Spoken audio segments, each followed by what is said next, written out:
For over a billion years, eukaryotic life on Earth was strictly microscopic. It existed almost entirely as single cells or trapped within simple microbial mats. This chart plots fossil volume over time. During the Neoproterozoic era, that constraint breaks. Fossil volumes experience a sudden vertical leap. The standard explanation is atmospheric oxygen, but oxygen rises in a steady linear trend, completely misaligning with the abrupt spike in body size. Other common hypotheses point to predatory arms races or sudden influxes of ocean nutrients. Yet the fossil record shows these pressures existed hundreds of millions of years prior, without ever triggering complex macrobiology. Explaining a biological leap this abrupt requires finding a physical change to the ocean itself, one that occurred at the exact moment the first complex fossils appear.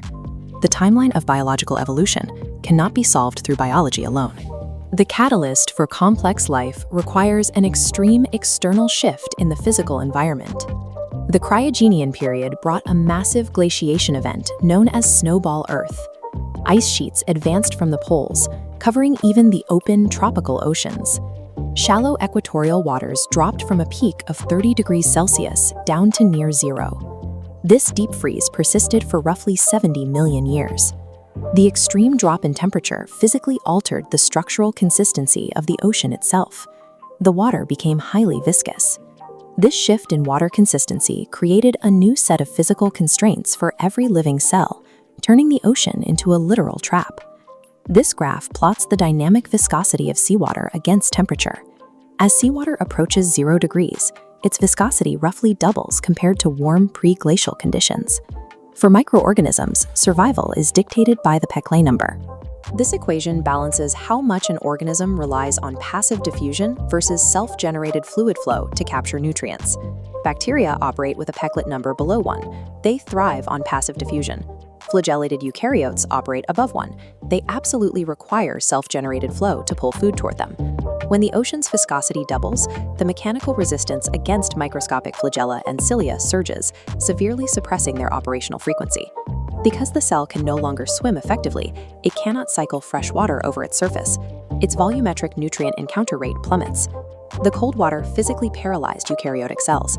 Their metabolic demand remained constant, but suppressed fluid flow could no longer supply the necessary nutrients. We can map their survival options on a phase space matrix. This chart tracks relative encounter rates against relative metabolic demand. The diagonal equilibrium line represents the exact threshold where fluid intake perfectly matches metabolism. If a single cell shrinks its body radius, it lowers metabolic demand to match suppressed fluid intake. But shrinking pushes eukaryotes into the size domain occupied by bacteria. There, bacteria are highly optimized diffusion specialists, easily outcompeting downsized eukaryotes. An alternative is to grow larger to sweep a wider area. A cell's nutrient encounter rate scales with its 2-dimensional surface area, but the metabolic demand of that cell scales with its 3-dimensional volume.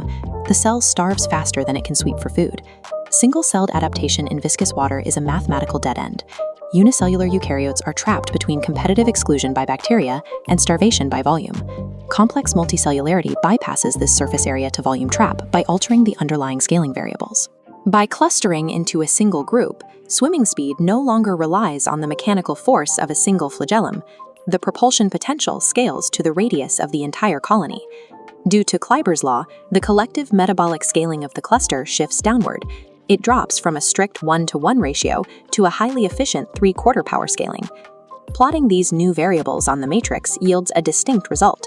Both hollow spherical colonies and sponge-like internal flow models generate enough flow to cross the equilibrium line into a nutrient surplus. Because the group coordinates its cilia, swimming speed scales upward with the radius of the entire body. This allows the colony to outpace its metabolic needs and accumulate a massive surplus. Macroscopic multicellularity is the only viable physical mechanism to force enough viscous fluid over cell membranes to satisfy eukaryotic metabolic needs. Generating these massive fluid encounter rates shifts the organism out of a viscous, microscopic environment and into a high-momentum inertial domain. At this scale, it is no longer physically possible for every cell to interact with the environment.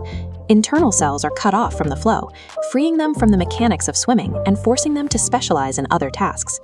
To ensure thousands of specialized cells function as a single unit, the organism must develop from a single cell bottleneck. This life cycle ensures genetic compliance across the colony, making complex differentiation possible without internal competition. The defining hallmarks of complex animal life, embryonic development, cellular differentiation, and the division of labor, evolved as structural engineering to manipulate thick fluids. After 70 million years, the cryogenian glaciers receded. The melting ice rapidly transformed the dense environment back into a warm, low-viscosity tropical ocean. Organisms painstakingly optimized to haul themselves through freezing, syrup-like water were suddenly operating in a highly fluid, low-friction ocean. The result was an immediate, unbridled biophysical surplus of speed, encounter rates, and kinetic energy. With survival easily met, these organisms weaponized their excess energy. They abandoned passive feeding and invented entirely new ecological niches, initiating active hunting, grazing, and complex locomotion. The Cambrian explosion represents the kinetic release of biological tension that had been building within the icy constraints of snowball Earth.